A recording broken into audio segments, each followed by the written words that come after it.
에 올랐으며 모세가 40일 40야를 산에 있으니라. 아멘. 우리 옆에 계신 분과 함께 인사하겠습니다. 주님의 이름으로 사랑합니다.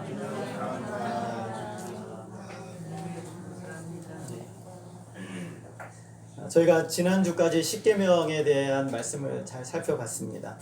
십계명은 두 가지로 나눌 수가 있다라고 말씀을 드렸죠. 1부터 4계명까지는 하나님 사랑에 대한 계명이고 5계명부터 10계명까지는 이웃사랑에 대한 계명이라고 할 수가 있습니다. 중요도로 따진다면 1계명이 가장 중요하고 그 다음 2계명, 3계명 이런 순서로 나누어질 수 있고, 그리고 모든 계명을 아우르는 중요한 원리는 10번째 계명, 마음에 대한 계명이죠. 그러니까 탐심에 대한 계명이 모든 10가지의 계명을 아우르는 계명이라고 할 수가 있습니다. 그래서 우리가 신앙생활을 어떻게 하면 잘할 수 있는가? 십계명 말씀을 순종하며 사는 것이 신앙생활을 잘하는 비결이다라는 겁니다. 그래서 이 십계명은 우리 신자들에게 필요 없는 것이 아니라 우리 예수를 믿고 구원받은 하나님의 자녀들로 하여금 어떻게 우리가 하나님의 자녀로 거룩한 삶을 살아갈 수 있는가에 대한 중요한 원리와 지침이 바로 이 십계명인 것이죠. 십계명은 굉장히 중요합니다. 그래서 어떤 교회들을 보게 되면 예배 시작 전에 이 십계명을 함께 낭독을 하고 예배를 드리는 교회들도 있다는 것을 제가 들었습니다. 이제 20장에 나오는 십계명을 토대로 해서 21장부터 23장까지는 이스라엘 백성들이 지켜야 하는 구체적인 하나님의 법과 율례를 소개합니다. 노예 제도에 관한 법, 그 다음에 사형에 관한 법, 그리고 피해 보상에 관한 법, 그리고 재산권 침해 관련에 관한 법, 소송에 관련된 것, 절기에 대한 법들이 21장부터 23장까지 나오고, 더 넓게는 레위기, 그 다음에 이제 민수기 신명기에서 이 이야기들을 더 구체적으로 다루게 됩니다. 그리고 오늘 본문이 24장에서는 이러한 내용들을 기초로 해서 하나님께서 이스라엘 간에 공식적으로 언약을 체결하는 굉장히 영광스러운 부분이라고 할 수가 있습니다. 오늘 우리가 읽은 3절의 말씀에 보게 되면, 너희가 그들에게서 24장 3절에 보게 되면, 모세가 와서 여호와의 모든 말씀과 그의 모든 율례를 백성에게 전하매 그들이 한 소리로 응답하여 이르되 여호와께서 말씀하신 모든 것을 우리가 준행하리이다 라고 말합니다. 모세를 통해서 전달된 하나님의 그 율법의 말씀을 듣고 이스라엘 백성들이 한 목소리로 뭐라고 말했냐면, 우리가 이 하나님의 법을 잘 지키겠습니다 라고 호언장담을 하게 됩니다. 7절에서도 여호와의 모든 말씀을 우리가 다 준행하겠습니다 라고 다짐을 하죠. 그렇지만 지금 이 상황은 전체적인 분위기가 굉장히 업돼 있고 하나님의 영광을 또 보고 이런 감동적인 부분이라 이들이 하나님의 말씀을 지킬 수 있다라고 말한 거예요. 물론 그 고백은 진실한 고백이었습니다. 그렇지만 얼마 지나지 않아서 이들은 언약을 깨고 하나님을 불순종하기 시작합니다. 하나님도 이들의 그 이스라엘 백성들의 연약함과 죄악됨을 아셨기 때문에 그들로 하여금 이 언약을 지키는 것을 그들의 인간의 힘이나 인간의 의지나 인간의 노력이나 결심에 두지 않으셨어요. 이 언약을 지키는 힘은 오늘 우리가 말씀에 나오는 것처럼 바로 피의 제사죠. 제사 제도를 통해서 이 언약을 이들이 지키고 감당할 수 있도록 하시기 위해서 제사 제도를 주세요. 이제 우리가 다음번부터 살펴볼 내용들이 바로 이 시내산 언약, 이 언약에서 굉장히 중요한 세 가지 부분인데, 그게 바로 성막과 제사장과 그리고 제사 제도예요. 이 세 가지가 이스라엘 백성들로 하여금 이 율법과의 중요한 연관성 가운데서 어떻게 하나님의 백성으로 살아가느냐의 가장 중요한 이 내용이죠. 그래서 성막에 대한 내용을 굉장히 이 출애굽기 3분의 1 정도 내용을 다루고 있고, 레위기에서는 1장부터 10장까지가 제사 제도를 다루고 있고, 또 그 이후에 그 안에 이제 제사장 규례에 대한 내용도 다루고 있어요. 이 세 가지가 이스라엘 백성들에게 있어서 굉장히 중요한 부분인 것이죠.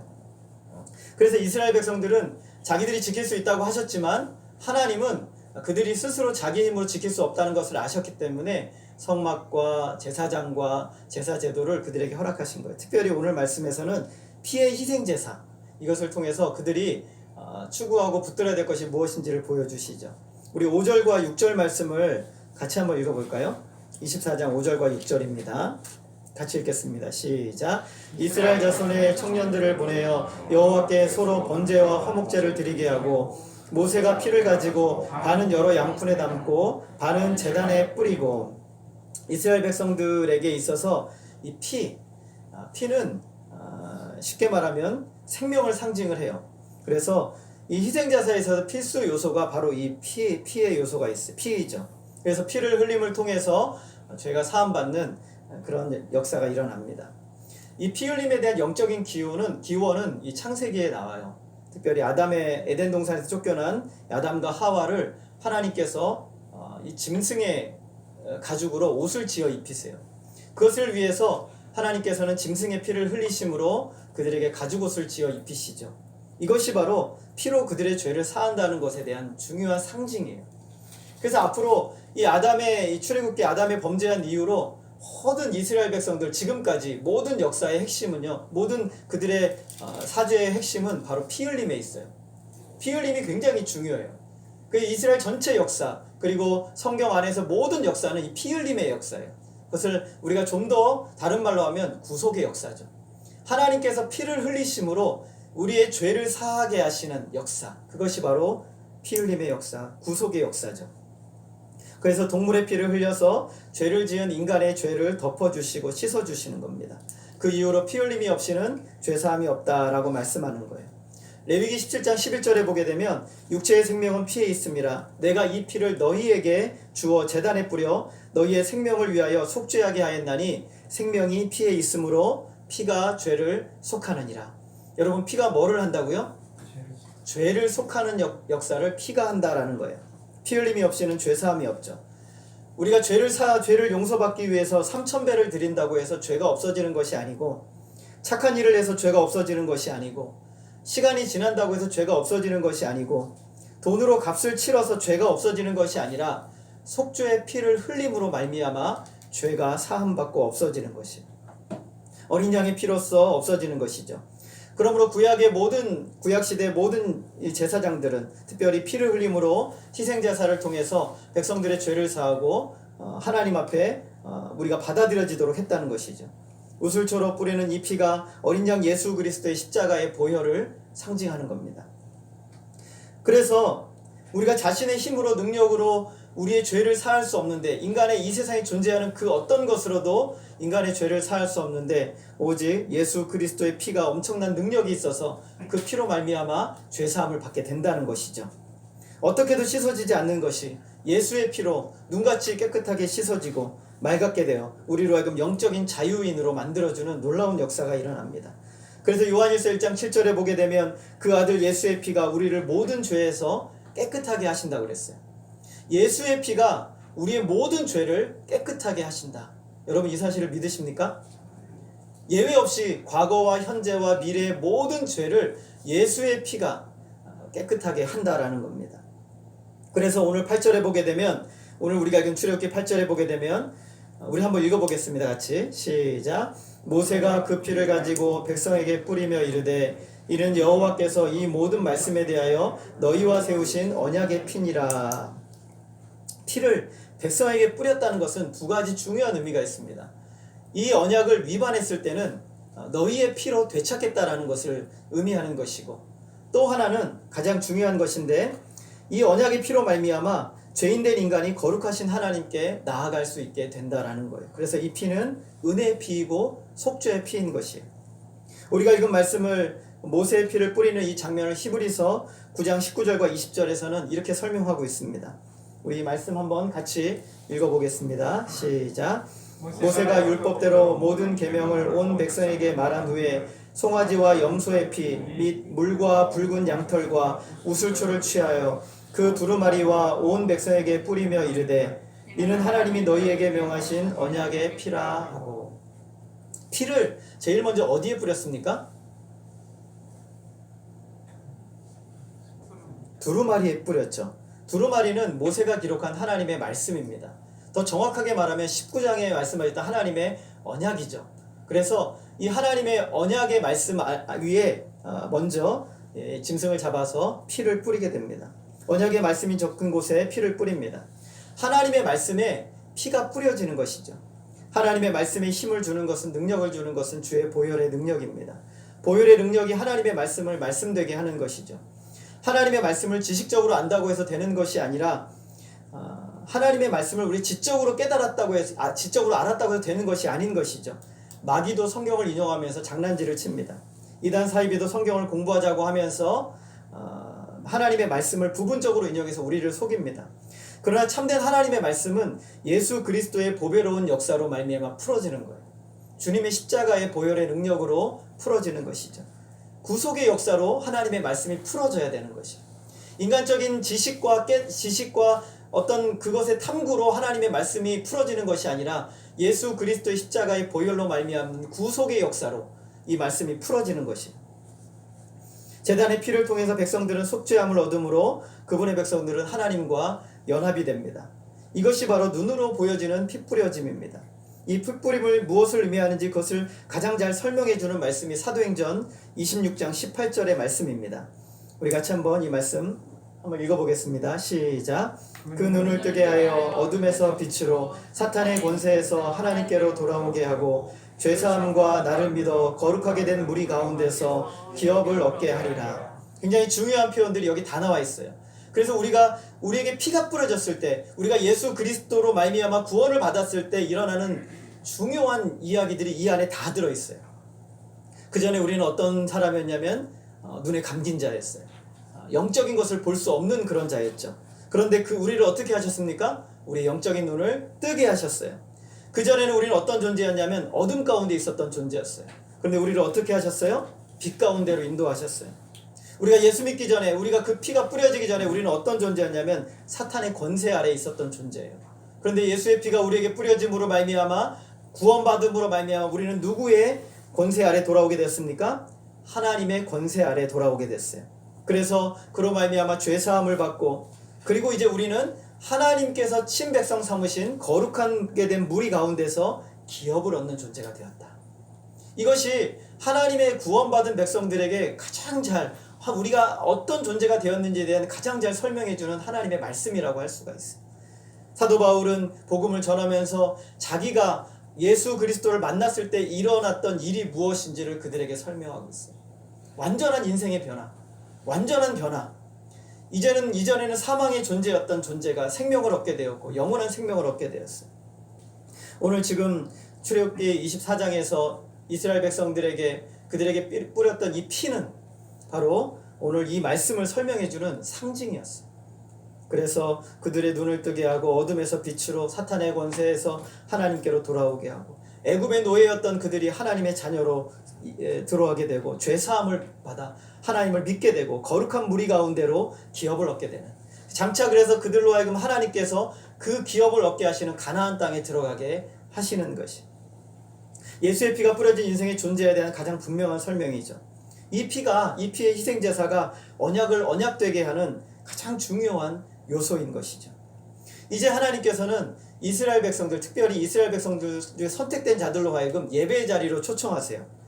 우리 1절 말씀해 보게 되면 이렇게 말씀하고 있습니다. 또 모세에게 이르시되 너는 아론과 나답과 아비후와 이스라엘 장로 70명과 함께 여호와께로 올라와 멀리서 경배하라고 말씀하고 있습니다. 하나님께서 모세의 형 아론과 그의 아들 나답과 아비후를 불렀습니다. 아론은 레위 지파의 수장으로서 이제 제사장 직분을 감당해야 될 가장 중요한 인물, 이스라엘 백성들 중에서 가장 중요한 인물을 한 명 꼽으라고 한다면 아론이 되는 겁니다. 대제사장, 가장 중요한 인물. 나답과 아비후는 아론을 뒤를 이어서 그 직을 승계할 참 귀한 인물.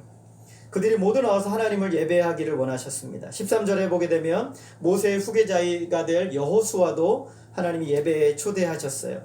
그리고 70명에 되는 장로들, 이들도 함께 불러서 예배 자리로 오게 하십니다. 하나님의 영광의 임재의 자리로 오게 하시는 것이죠. 중요한 것은, 여기서 우리가 꼭 기억해야 될 중요한 것은 이들이 자기의 의지로 온 것이 아니라 하나님이 그들을 부르셨다는 거예요. 이것이 굉장히 중요한 것입니다. 예배는 우리가 시작하는 것이 아니라 하나님이 주도하신 것이에요. 하나님이 이끌지 않으시면 우리가 하나님의 예배의 자리로 나올 수가 없는 거예요. 그래서 예배는 존귀하신 하나님께 초대를 받고 우리가 이 자리에 나온 것이에요. 예배는 인간의 수준으로 끌어내리는 것이 되어서는 안 돼요. 사람들은 수없이 예배를 인간의 수준으로 끌어내리려고 해요. 그러나 예배는 무엇이냐면 하나님께서 우리를 하나님의 수준으로 끌어올리시는 거예요. 하나님께서 지금 이스라엘 백성들 중에 아주 존귀한 자들, 귀한 지도자들을 하나님의 계신 신의 산으로 끌어올리셨어요. 그리고 그들의 예배를 받기를 원하시는 거예요. 예배를 올려주시는 거예요. 존귀하신 주님께서 우리를 그분의 임재 자리로 초대하시고 데려가시는 겁니다. 그래서 우리는 예배의 시작과 마지막을 예측할 수 없어요. 로마서 강해를 썼던 이 로이드 존스 목사님이 예배에 대해서 이런 말씀을 하셨어요. 예배의 시작에 우리는 기대하는 마음으로 나아오고 예배가 끝났을 때 우리는 그 기대하는 것과 비교할 수 없는 하나님의 놀라운 역사들을 경험하게 될 것이다. 그러므로 우리가 예배의 자리를 사모하고 나와야 될 이유가 여기에 있는 거예요. 이 영광을 경험하고 이 영광을 보는 것의 차이는 그 자리에 있느냐 없느냐의 차이라는 거예요. 존귀하신 하나님께서 우리를 예배 자리로 데려가십니다. 하나님께서 이스라엘 대표 지도자들의 예배를 받으시는데 중요한 세 가지 요소들을 오늘 이 말씀을 통해 보여주세요. 첫 번째는 항복이에요. 뭐라고요? 항복이에요. 오늘 첫 번째 1절에서 보면 이 그들로 하여금 경배라는 단어를 쓰고 있습니다. 올라 멀리서 경배하라고 말씀하셨어요. 이 경배한다는 단어는 구부리고 절한다는 뜻인데 정확한 의미는 복종과 항복을 의미하는 것이에요. 예배의 기본은 항복입니다. 내가 죽는 것이죠. 예배는 세미나가 아니에요. 예배는 콘서트가 아닙니다. 예배는 저와 여러분이 와서 구경하는 것도 아니에요. 예배는 내가 거기서 하나님께 완전히 항복되는 것을 말하는 것입니다. 항복이라는 단어는 전쟁에서 진 자가 이긴 자에게 완전히 무릎을 꿇는 것을 말하는 것이에요.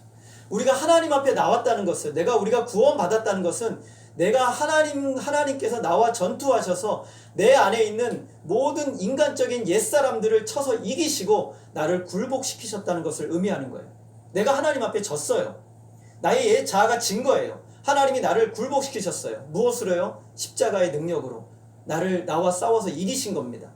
그러므로 하나님 앞에 나오는 예배의 자리는 나의 모든 것을 다 내려놓고 하나님 앞에 굴복하는 마음으로 나오는 것이에요. 많은 사람들이 이런 말을 해요.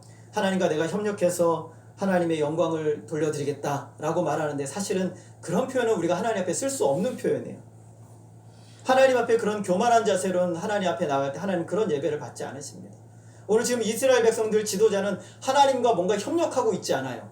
하나님이 그들을 부르셨고 하나님이 주권적으로 역사하고 계실 뿐이에요. 이들이 해야 될 가장 첫 번째 요소는 하나님 앞에 항복하는 거예요. 나를 철저하게 내려놓고 항복하는 거예요. 그들은 지금 아무것도 하고 있지 않아요. 무릎을 꿇는 것이죠. 나의 자존심과 나의 교만과 인간적인 분노와 생각과 더러움, 이 모든 것들을 십자가 앞에서 다 죽여버린 사람들이 하나님 앞에 나와서 예배 드릴 수 있는 것이 항복하는 것이죠. 예배에는 제물이 있어야 되는데 그 제물은 바로 저와 여러분 자신이에요. 우리가 하나님 앞에 제물이 되는 거예요. 제물은 죽어야 제단에 올라가요. 살아있는 제물은 드려질 수 없습니다. 내 옛사람이 죽어야 돼요. 진짜 내가 죽어야만 하나님 앞에 진짜 예배가 드려지는 거예요. 오늘 여기서 하나님이 24장에서 이스라엘 백성들과 지도자들과 언약을 맺으실 때 가장 중요한 첫 번째 사항은 그들로 하여금 항복하라는 거예요. 하나님의 절대 주권 아래 항복하고 드려져야지만 진정한 예배로 나아갈 수 있는 것이, 그것이 예배예요. 내가 살아있으면 안 돼요. 내 자랑과 내 경험과 내 주장하는 것과 나의 어떤 영적인 그 체험들이 하나님 앞에서는 무용지물이 되어져야 돼요. 아무 의미가 없는 것이. 오직 하나님만 독대할 수 있는 시간으로 그분 앞에 항복하는 것이죠. 두 번째는 거룩과 순결입니다. 10절 말씀을 우리 같이 한번 읽어보겠습니다. 10절 같이 읽겠습니다. 시작. 이스라엘의 하나님을 보니 그의 발 아래에는 청옥을 편듯하고 하늘같이 청명하더라. 이스라엘의 하나님을 보았다라고 말할 때 그들이 하나님을 직접적으로 봤다라는 것을 의미하는 것이 아니라 하나님의 영광스러운 임재를 경험했다라는 것이, 하나님의 임재를 봤다라는 거예요. 어떤 세상의 화려함도 어떤 제왕의 찬란함도 감히 흉내낼 수 없는 하늘의 영광을 그들은 경험하는 특권을 누리게 된 것이죠. 그들이 하나님을 본 것이 아니라 하나님의 임재를 경험한 것입니다. 단 한 번도 경험하지 못했던, 말로만 들었던 놀라운 하나님의 임재를 경험한 것이죠. 본문에서 이스라엘 백성들, 특별히 지도자들의 감정이 어떠했는지는 나오지 않아요. 그러나 11절에 보게 되면 이렇게 말씀하고 있어요. 11절에서 하나님께서 이스라엘 자손들의 존귀한 자들에게 손을 대지 아니하셨다라고 말하고 있어요. 손을 대지 않으셨다는 이 말씀을 통해 그 70인 장로를 비롯한 아론과 나독과 모세를 비롯한 모든 사람들이 느꼈을 감정을 이 단어 안에 그대로 표현하고 있어요. 그들이 느꼈던 감정이 무엇이었을까요? 죽음이에요. 죽는 거죠. 하나님께서 그들에게 손을 대셔야만 마땅한 그 감정의 순간까지 그들이 간 거예요. 자기는 너무나 부정하고 죄인이기 때문에 하나님 앞에 설 수 없는 죄인이라는 사실을 오늘 이 말씀 한 단어가 설명해주고 있어요. 하나님은 그들을 죽이셔야만 하는 그런 당연한 상황이지만 그들이 죽임받지 않았어요. 하나님은 하나님께 자신들에게 심판의 손을 대시는 것 같은 그런 두려움과 경외감이 그들에게 임했던 것이죠. 이사야가 하나님의 임재를 경험하고 나서 그는 이렇게 말합니다. 화로다 나여 망하게 되었도다. 이것이 바로 하나님의 임재를 경험한 사람의 가장 정확하고 진실한 표현인 것이, 거룩한 충격이 온 영혼을 뒤덮습니다. 그들이 본 것은 하나님의 거룩한 임재예요. 근데 그 거룩한 임재 가운데 이 표현되어지는 것이 무엇이냐면, 임재 아래에는 청옥을 편듯하고 하늘같이 청명하더라 라고 말하고 있어요. 이러한 표현은 말로 표현할 수 없는 하나님의 순결하심, 깨끗하심, 완전한 거룩하심을 표현하고 있는 것이에요. 하나님은 거룩이 그분의 하나님의 영광의 기초가 되신다는 것을 보여주는 것이죠. 인간을 비롯한 이 세상의 모든 것과 완전히 구별되어 계신 순전하심, 순결하심, 거룩하심, 그것을 눈으로 볼 수 있도록 보여주신 것이. 여러분, 이 세상의 권력은 그 권력의 심장부로 들어갈수록 더럽고 추악하고 악하다는 것을 알 수 있을 겁니다. 사람들은요, 우리가 잘 알겠지만 너무 알면 알수록 어떻습니까? 실망하게 돼요. 그 사람에 대해서 더 많이 알면 알수록 실망하게 됩니다. 세상의 오염됨과 부정함이 그 권력자의 주위에 있습니다. 그래서 절대 권력은 반드시 부패한다고 말을 하는 것이죠. 그러나 하나님은 아니에요. 하나님은 그렇지 않으십니다. 하나님은 그분의 권위 앞에, 그분의 임재 앞에 더 가까이 나아가면 나아갈수록, 더 많이 하나님의 임재 앞에 나아가면 나아갈수록 우리는 무엇을 느끼냐면 하나님의 거룩하심을 느끼는 거예요. 하나님의 순전하심과 순결하심과 완전히 선하심과 그 거룩한 영광의 성품이 더 극도로 달하게 되는 거예요. 성교도들 중에 많은 분들이 하나님의 임재를 경험하고자 하는 간절한 사모함이 있었어요. 조나단 에드워드가 그의 일기를 보니까 어느 날인가 하나님의 임재를 너무 많이 사모해서 하나님 나에게 좀 역사해 주십시오라고 그런 간절한 마음으로 기도하고 가다가 말을 타고 가는데 숲에 이르렀어요. 숲에 이르렀는데 그 순간 하나님의 거룩한 임재가 그에게 역사하기 시작했어요. 그러자 그가 말에서 마치 떨어지는 자와 같이 떨어져 죽은 자와 같이 웅크릴 수밖에 없었다고 그랬어요. 그러면서 그때의 표현을 이렇게 말하고 있어요. 나는 이미 죽었고, 나는 호흡도 할 수 없고, 나는 아무것도 할 수 없고, 오직 하나님의 거룩한 임재가 나를 뒤덮었을 때 나는 그 앞에 도무지 설 수 없는 가장 초라하고 가장 죄악된 한 인간, 그것도 도무지 하나님 앞에 설 수 없는 존재로밖에 보이지 않았다. 나는 없었다라고 말하고 있어요. 오늘 하나님 앞에서 하나님의 거룩하신 임재 앞에 나아가는 하나님의 백성들의 동일한 하나님의 그들의 반응은 나는 죽었다는 거예요. 오늘 이들에게 하나님의 손을 대지 않으셨다는 것은 그들은 죽어야 마땅한 존재라는 것이죠. 그러나 하나님은 그들에게 손을 대지 않으셨어요. 어떤 죄악과 거짓도 하나님의 보좌 앞으로 함께 나아가지 못합니다. 그래서 진정한 예배자의 조건은, 하나님의 임재 앞에 나아가기 원하는 진정한 예배자의 조건은 진정한 회개예요. 하나님 앞에 진정한 회개로 나아가는 거예요. 공항에서 비행기를 탈 때 금속 탐지기에 걸린 것은 다 놓고 가야 하듯이 거룩하신 하나님의 임재 앞에 나아갈 자격이 없는 우리의 죄의 잔재들은 다 모두 다 주의 보혈로 씻고 하나님 앞에 나아가야 되는 것이, 이것을 버리게 하는 것이 그리스도의 보혈입니다. 그래서 참된 회개를 하면서 그리스도의 보혈을 통과해야만 하나님이 받으시는 진정한 예배로 드리는 거예요. 저와 여러분이 예배를 드리러 나올 때, 그리고 기도할 때 모든 순간에 우리는 예수 그리스도의 십자가의 보혈을 의지해서 나가는 거예요. 그것 없이 하나님 만날 수 없어요. 기도의 자리이건 예배의 자리이건 하나님을 섬기는 자리이건 그 모든 자리는 예수 그리스도의 십자가의 보혈의 능력을 의지해서 나아가는 거예요. 하나님은 거룩한 예배를 받으십니다. 우리는 어떻게 예배했는가, 나는 어떻게 예배했는가를 생각하죠. 그러나 하나님은 예배하는 그 사람이 누구인가를 보시는 거예요. 하나님 우리에게 물으십니다. 저와 여러분에게 너는 예수 그리스도의 보혈을 통과했는가라고 물으시는 거예요. 우리가 예배를 시작하기 전에 불렀던 찬송가를 보게 되면 예수 십자가의 보혈로 그대는 씻기어 있는가, 더러운 죄 희게 하는 능력을 그대는 참으로 의지하는가. 여러분, 우리가 매 순간 매일매일 의지해야 될 것이 바로 예수 그리스도의 십자가의 보혈의 능력이에요. 그것 없이는 하나님 앞에 절대로 받아들여질 수 없는 존재가 저와 여러분입니다. 9절과 10절의 말씀은 8절 이후에 되어진 사건이에요. 그들이 핏부림을 받은 자들이 하나님의 임재를 만나게 된 것입니다. 오늘 우리가 하나님 앞에 어떻게 예배자로 나아가야 돼요? 거룩과 순결함으로 하나님 앞에 나아갈 수 있도록 저와 여러분이 예수 십자가의 보혈을 의지하여 주님 앞에 나와야 됩니다. 하나님은 이제 세 번째로 이들과 교제하십니다. 11절에 손을 대지 않으셨다는 말은 죽이지 않으셨다는 뜻입니다. 하나님 완전히 거룩하시기 때문에 그 거룩한 임재 안에 들어가게 되면 모든 죄인은 다 죽게 돼요. 살아남을 수가 없습니다. 그러나 하나님의 특별한 은혜로 이들을 덮으셨기 때문에 이들은 죽지 않으셨습니다. 이들이 죽지 않았다는 것을, 이것을 한 단어로 설명하면 샬롬이에요. 이들이 죽지 않았다는 것은 샬롬이에요. 하나님의 평안이, 하나님의 평강이 그들을 살리는 것으로 임했다라는 거예요. 하나님과 화목하게 되었어요. 그러므로 그들을 죽이지 않으셨어요. 근데 죽이지 않으신 것뿐만 아니라 그들은 하나님의 임재 앞에서 하나님이 차려주시는 음식을 먹고 나누고 교제하는 놀라운 역사가 일어났어요. 고대 근동에서는 적들 간에 서로가 이제는 우리가 싸우지 말자 하고 화평의 조약을 맺을 때 맨 마지막에 하는 것이 서로 식사를 하는 거예요. 식사를 함으로 상호 신뢰로 식사를 하게 되는데 그 의미는 무엇이냐면 이제 우리는 서로 한 몸이 되었고 한 식구가 되었다라는 것을 의미하는 것입니다.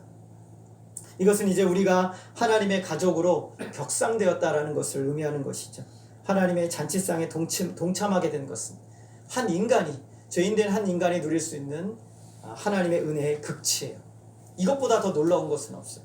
하나님이 우리로 하여금 하나님이 먹고 마시는 자리에 우리를 초청하시는 것보다 더 영광스럽고 더 복된 일은 이 세상에 존재하지 않아요.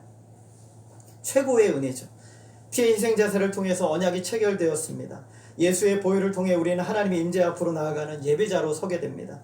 예수의 보혈을 통해서 하나님과 화목하게 된 우리에게 하나님께서 밥상을 차려 주십니다. 이것을 우리는 행하는 것을 우리는 성만찬을 행하는 것의 상징이에요. 예배가 그런 것이죠. 하나님의 아들의 보혈로 구원받은 백성들이 하나님과 화목하게 된 이후에 하나님 앞에서 하나님의 형제자매들과 함께 밥상을 누리며 교제하는 것, 이것이 바로 신앙의 극치예요.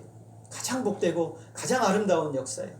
그 사도행전에 보게 되면 하나님의 구원받은 하나님의 백성들이 모여서 하나님의 말씀을 듣고 기도하고 그리고 무엇을 합니까? 떡을 떼며 교제하는 거예요. 이것이 바로 출애굽기 24장에 나왔던 하나님께서 그들을 받으셨던 언약이 체결되었다는 것을 증명하여 보여주는 사건이에요. 하나님의 임재 앞에서 밥상을 나누는 이 영적인 역사가, 이것은 영적인 전쟁에서 굉장히 엄청난 의미가 있어요. 시편 23편 5절을 우리 한번 같이 말씀을 읽어보겠습니다. 시작. 주께서 내 원수의 목전에서 내게 상을 차려주시고 기름을 내 머리에 바르셨으니 내 잔이 넘치나이다. 하나님께서 밥상을 차려주시는 것을 누구를 보라고 밥상을 차려주십니까? 내 원수가 보라고. 보고 어떻게 하라고요? 기가 죽으라고, 압도당하라고, 전의를 상실하라고 하나님께서 밥상을 차려줍니다. 원수 마귀가 우리들을 보고 이제는 한 주 동안 다 죽여놓고 다 고통스럽게 하고 다 이렇게 우리가 이렇게 해놨는데 하나님의 잔치상에, 하나님의 예배 자리에서 하나님이 그들을 먹여주시고 입혀주시고 잔치상에 앉아있는 것을 보고 우리가 더 이상 저를 건드릴 수 없구나, 하나님이 그를 축복하시는구나, 기쁨과 능력이 가득하다라는 것을 보게 해주시는 겁니다. 우리의 은혜의 예배의 잔치상 앞에 나와 있을 때 우리가 원수를 이기게 되는 놀라운 역사가 일어나게 됩니다. 하나님께서 원수를 이기는, 마귀를 이기는 능력은 나에게 있는 것이 아니라 하나님께서 우리에게 행하신 그 역사를 통해서 이루는 거예요. 하나님께서 우리를 통해서 행하신, 우리에게 행하신 모든 그것을 통해서 마귀의 역사를 이기게 되는 것이죠. 하나님은 우리에게 은혜의 잔치상을 차려주고 계신 거예요. 생명의 말씀으로, 눈에 보이지 않지만 하나님과 우리가 영적으로 하나님과 교통하며 교제함으로 한 주 동안 사탄의 간사한 유혹과 미혹에 넘어져서 끝났다고 생각된 우리들을 이 예배를 통해서, 말씀을 통해서 저와 여러분을 일으키시고 다시 세워주셔서 우리로 하여금 다시금 하나님 앞에 살아갈 수 있도록 힘과 용기와 힘을, 은혜를 불어넣어 주시는 것이 바로 이 예배의 순간인 것입니다. 사탄의 목전에서 하나님과 우리가 어떠한 관계인지 만천하에 선포해 주시고 알려주시는 것이, 이 예배가 바로 그런 것이죠. 그래서 하나님께서 우리로 하여금 항복하라고 하시고 거룩과 순결함으로 주님 앞에 나오라 하시고 그리고 하나님이 주시는 이 교제를 마음껏 누리라고 우리에게 말씀하시는 겁니다. 하나님은 이제 이 언약의 중보자를 세워주십니다. 2절 말씀 우리 같이 한번 읽겠습니다. 2절 같이 읽겠습니다. 시작. 너 모세만 여호와께 가까이 나아오고 그들은 가까이 나오지 말며 백성은 너와 함께 올라오지 말지니라. 하나님은 모세라는 중보자를 통해서 이스라엘 백성들과 만나시겠다고 결정하셨어요. 모세가 스스로 하겠다고 한 것이 아니라 하나님 모세를 정하셨어요. 오늘 저와 여러분이 무언가를 한다고 할 때 우리가 내가 스스로 하겠다고 하는 것이 아니라 하나님이 우리를 부르셔서 사용하시면 우리는 거기에 쓰임받게 되는 것이에요. 이것이 중요한 원리인 것입니다. 모세는 역할은 나중에 대제사장들이 감당합니다. 거룩하신 하나님과 인간을 잇는 중요한 다리 역할을 하는 대제사장. 그러나 인간 대제사장은 불완전했어요. 영원하신 대제사장이 오시는데 그분이 바로 예수 그리스도예요. 히브리서 4장 14절 말씀 우리 같이 한번 읽겠습니다. 시작. 그러므로 우리에게 큰 대제사장이 계시니 승천하시니 곧 하나님의 아들 예수시라. 우리가 믿는 도리를 굳게 잡을지어다. 모세는 하나님과 우리를 잇는 영원한 대제사장이신 예수 그리스도를 상징하는 것입니다. 하나님은 오늘 출애굽기 24장 12절에서 모세를 다시 한번 또 신의 산으로 부르십니다. 언약이 새겨진 돌판을 주시려고 하십니다. 왜냐하면 모세로 하여금 그들을 가르칠 수 있도록 하기 위함이에요. 시도 때도 없이. 이 율법의 말씀은 전시용이 아니에요. 모세로 하여금 또 레위인들로 하여금 제사장들로 하여금 이스라엘 백성들을 시도 때도 없이 그 말씀을 가르쳐서 그들로 하여금 하나님을 어떻게 섬기는지, 하나님을 어떻게 사랑하는지, 하나님을 믿는 자들이 어떻게 해야 되는지를 알려주기 위해서 이 말씀을 주시는 거예요. 각인시켜서 지침으로 삼도록 하기 위한 것이죠. 그래서 지도자인 모세가 먼저 하나님의 은혜를 체험하고 내려와야 됩니다. 중보자의 역할이 그것이죠. 먼저 하나님께 받아서 그리고 백성들에게 나눠주는 것이에요. 그것이 하나님이 하시는 일입니다. 우리 예수 그리스도께서 하시는 일이 바로 그거예요. 하나님께서 주신 영광의 풍성한 지혜의 보화를 우리 주님께서 친히 몸소 가지고 오셔서 그 모든 것을 우리에게 다 내어주시는 진정한 선지자로서 제사장으로서 우리에게 말씀을 주시는 분이세요. 우리에게는 예수 그리스도라는 중보자 없이는 하나님 앞에 나아갈 수가 없어요. 그분이 우리의 모든 것이 되셔서 나아가게 되는 거예요. 모세는 이스라엘 백성들보다 더 깊은 하나님의 임재의 자리로 나아가게 됩니다. 15절과 16절 제가 한번 읽어보겠습니다. 15절과 16절에 보게 되면 모세가 산에 오르매 구름이 산을 가리며 16절 같이 읽습니다. 시작. 여호와의 영광이 시내 산 위에 머무르고 구름이 엿새 동안 산을 가리더니 일곱째 날에 여호와께서 구름 가운데서 모세를 부르시니라. 이 구름은 애굽에서 시내 산에서 그들을 오기까지 인도하였던 구름이에요. 하나님의 영광의 임재를 보여주는 구름이죠. 훗날 솔로몬이 성전을 완성했을 때 그 솔로몬 성전을 봉헌할 때 임했던 그 구름, 똑같은 구름이죠. 하나님의 임재입니다. 누가복음 9장에서 변화산에 예수님이 오르셨을 때 구름이 빽빽하여 변화산에 임했을 때 그 영광의 구름이 임했던 동일한 구름이 역사했고, 요한계시록에 우리 주님이 다시 오실 때 타고 오시는 구름이 바로 하나님의 영광의 임재의 구름인 것이죠. 모세가 산에 올라갔을 때 이 구름이 산을 덮었어요. 6일 동안 빽빽하게 산을 덮었죠. 모세는 엿새 동안 무엇을 했을까요? 하나님 앞에서 그냥 묵묵히 가만히 있었던 거예요. 하나님을 기다렸던 것입니다. 하나님을 기다렸어요. 하나님의 임재를 사모하며 기다립니다. 조지 밀러라는 사람은 기도할 때 하나님의 깊은 임재를 경험할 때까지 입을 열지 않았다고 했어요. 오늘 모세는 6일 동안 하나님을 기다려야 했어요. 빽빽한 구름 가운데. 얼마나 답답했을까. 그 후에 40일 밤낮을 있으면서 모세가 금식하면서 하나님과 깊은 교제를 합니다. 18절 우리 같이 읽겠습니다. 시작. 모세는 구름 속으로 들어가서 산 위에 올랐으며 모세가 40일 40야를 산에 있으니라. 여기서 십계명을 받아서 옵니다. 십계명만이 아니라 이제 앞으로 살펴볼 성막, 그리고 레위기에 살펴볼 레위의 모든 제사제도, 그 말씀 모든 것들을 다 받아서 내려왔을 것입니다. 그런데 중요한 것은 40일이 중요한 것이 아니에요. 모세가 하나님께 아주 집중했다라는 것이죠. 아니, 하나님께서 모세로 하여금 1대1로 독대하며 주셨다는 거예요. 하나님의 말씀을 받을 때 하나님께서 모세와 독대하여 말씀하심으로 그 깊은 하나님의 말씀을 그에게 다 전달해 주셨다는 거예요. 시내산 깊은 만남 후에 모세가 바뀌었죠. 그 얼굴에 광채가 나고 아마도 70인 장로들도 달라졌을 겁니다. 예배자에게 하나님의 영광이 전염되고 그 권위가 위임이 되는 것이죠. 모세는 시내산 속에서 하나님만 바라보다가 예배는, 이 세상은 마치 예배라는 것은 이것 같아요. 이 세상의 모든 것을 다 마치 셧다운 시켜버리고 완전히 지금 다 중지시켜버리고, 그리고 우리는 하나님께 집중하는 것이죠. 하나님만 바라보는 것이, 저와 여러분의 모든 생각과 모든 추구가 이 시간 하나님께만 집중되는 거예요. 그분께만 영광을 올려드리고자 집중하는 것이죠. 우리의 생각, 나누어진 여러 가지 인간적인 생각들을 다 막아버리고 차단해버리고 오직 하나님께만 집중하는 순간이죠. 그분의 임재 앞에 들어가려고 깊이 엎드리면서 하나님의 거룩과 영광을 보게 되는 것이죠. 진정으로 예배하는 사람은 티가 납니다. 진정으로 기도하는 사람은 티가 나는 것이죠. 신에서 하나님을 예배하고 나온 모세의 얼굴에 광채가 났듯이 우리가 하나님의 임재를 경험하고 하나님의 영광을 보게 되면 하나님의 놀라운 은혜의 모습이 우리에게 나타나고 드러나게 되는 것이죠. 기도하러 오기 전에는 몸과 마음이 힘들었는데 새 힘이 솟아나게 되고 분노와 두려움이 사라지고 말할 수 없는 평강과 기쁨이 우리 가운데 일어나게 되고 상처도 이겨낼 수 있는 힘이 예배를 통해서 일어나는 것이죠.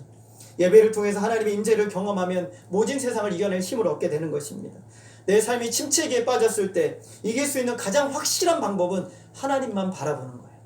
오늘 저와 여러분이 문제에 집중하는 것이 아니라 하나님만 바라보게 되는 것이죠. 문제보다 크신 하나님을 먼저 보고 문제를 보게 되어야 하는 것이죠. 그러면 이 문제도 넉넉히 이길 수 있다는 것을 우리는 알게 됩니다. 정말 절망이 여러분을 누를 때마다 우리는 소망의 하나님을 예배해야 됩니다. 기도의 자리로 나아가야 하고 우리는 하나님 앞에 나아가야 돼요. 죽도록 맞고 이제는 완전히 죽을 것 같이 된 이 바울과 실라가 빌립보 그 어두침침한 감옥에 갇혔어요. 기도할 힘이 어디 있습니까? 찬송할 힘이 어디 있습니까? 그러나 그는 힘을 다해서 두 사람이 하나님을 찬송하고 하나님께 기도하자 놀라운 역사가 일어났어요. 지진이 나서 옥문이 열리고 옥토가 흔들리고 그들의 발에 손발의 착고가 풀려서 자유하게 되는 역사가 일어나게 됐습니다. 하나님은 그들로 하여금 예배하게 하셨고 그들로 하여금 찬송하게 하셨어요. 환경이 상황이 그들을 주눅들지 못하게 만들고 모든 상황과 환경에서 영광 받으시기에 합당하신 하나님이라는 것을 인정하도록 하셨어요. 그러자 하나님이 인정하시는 역사가 그들에게 나타나게 된 것이에요. 세상이 아무리 시끄러워도 우리가 하나님의 임재를 사모하며 예배하며 나아갈 때 하나님은 하나님이 하시는 역사들을 우리를 통해 이루시는 겁니다. 세상이 복잡하고 어려울수록 예배 가운데 하나님의 거룩한 충만을 경험하고 사모하며 그분만을 예배하고자 하는 간절한 열망이 저와 여러분 가운데 더욱 충만하시기를 소원합니다. 그래서 바울과 실라가 그 어두침침한 감옥에서 죽도록 맞고 온몸에 피가 흘러서 고통 가운데 있었지만 그 상황에서도 하나님은 영광 받으시기에 합당하신 분이시기에 그분을 찬양하고 기도하자 하나님은 그 놀라운 역사를 이루셨어요. 오늘 저와 여러분은 하나님께서 무엇을 원하십니까? 예배자가 되기를 원하십니까? 하나님을 온전히 예배하는, 그분만 바라보는, 하나님께만 집중하는, 하나님의 영광만을 바라보기를 원하는 예배자가 되기를 원하세요. 하나님은 이스라엘 백성들과 언약을 맺으시는데 가장 중요한 것은 언약이 중요하지만 이 언약에 담긴 그 핵심적인 의미는 그들이 예배자가 되었다는 거예요. 예배자가 되는 것은 그들에게 진정으로 그리스도의 피가 뿌려져야만, 진정으로 구원받은 자여야만 하나님 앞에 예배드릴 수 있다는 것을 오늘 이 말씀을 통해 우리에게 보여주시는 겁니다. 하나님은 저와 여러분에게 지금도 예배자가 되기를 원하세요. 진정으로 하나님 앞에나 예배할 때 말씀과 기도의 자리에 오래 머물고 우리가 그 영광을 체험하기를 하나님은 우리에게 원하세요. 그것을 통해서 이 세상을 이기고 그것을 통해서 이 세상에 여러분이 어떠한 상황에 처했다 할지라도, 때로는 바울과 실라와 같이 비참한 상황에 처했다 할지라도, 아니면 굉장히 좋은 상황에 처했다 할지라도 여러분의 입술을 통해서 하나님이 영광 받으시기에 합당하다는 것이 증명되기를 하나님은 지금도 우리에게 원하십니다. 하나님은 그런 자를 통해서, 그런 분들을 통해서 하나님의 영광의 역사를 이루시고 지금도 일하시는 줄 믿으시기를 바랍니다. 오늘 하나님께서 이스라엘 백성들과 언약을 체결하셔서 오늘 저와 여러분에게 주시는 말씀은 바로 이거예요. 그 언약의 내용을 앞두서 그 언약의 내용보다 더 중요한 것, 그것은 바로 우리가 핏부림 받은 자들이란 사실이고, 그리고 그 핏부림 받은 자들에게 하나님이 가장 원하시는 것은, 구원받은 하나님의 백성이 가장 원하시고 가장 사모하시는 것은 우리의 예배라는 것이고, 예배를 통해서 하나님 우리에게 무엇을 원하시냐면 하나님이 주실 수 있는 충만한 은혜의 식탁을 베풀어 주심으로 우리로 하여금 이 세상을 살아갈 힘과 용기를 얻고 영원한 천국을 오늘 여기에서 경험하고 누리도록 하신다는 겁니다. 오늘 저와 여러분이 신의 산에서 이스라엘 백성들 지도자들이 체험했던 이 놀라운 은혜의 역사가 오늘 저와 여러분이 예배의 자리에서 누려지고 경험되어지기를 소원합니다. 그래서 여러분 세상에 나가서 어떤 상황과 환경에서도 믿음으로 이겨나가고 승리하는 저와 여러분 모두가 되어지기를 주님의 이름으로 소원합니다. 기도하겠습니다. 하나님 아버지, 하나님께서 이스라엘의 지도자들을 부르시고 그들로 하여금 이 세상에서는 경험하고 누릴 수 없는, 말로 표현할 수 없는 놀라운 것들을 경험하게 하심으로 그들로 하여금 진정한 예배자가 되는 것이 하나님이 그들에게 가장 원하는 것임을 깨닫게 하시는 것을 보게 됩니다. 하나님, 오늘 우리의 삶의 현장 가운데 우리가 예수 그리스도의 십자가의 보혈로 말미암아 구원받은 하나님의 백성들, 우리가 힘쓰고 애쓰고 노력하고 전심을 다해야 될 가장 중요한 것이 하나님을 온전히 예배하는 것임을 기억하게 하여 주옵소서. 하나님은 권위 앞에 항복하게 하여 주시고 그분의 거룩하심 앞에 우리가 거룩과 순결함으로 그리스도의 보혈을 의지하여 주님 앞에 나아가게 하여 주시고, 하나님이 차려주신 생명의 말씀이 오늘 우리에게 생명의 양식이 되어서 믿음으로 살아나갈 힘과 용기를 얻는 놀라운 은혜가 있게 하여 주시옵소서. 세상에 수많은 문제와 어려움이 있다 하더라도 하나님을 예배하는 하나님의 백성들에게 하나님이 역사하셔서 그들을 지키시고 보호하시고 이끄시는 놀라운 은혜의 역사들을 경험하는 놀라운 은혜가 있게 하여 주시옵소서. 하나님만이 홀로 영광 받아 주시기를 간절히 원하오며 예수 그리스도의 이름으로 기도하였습니다. 아멘.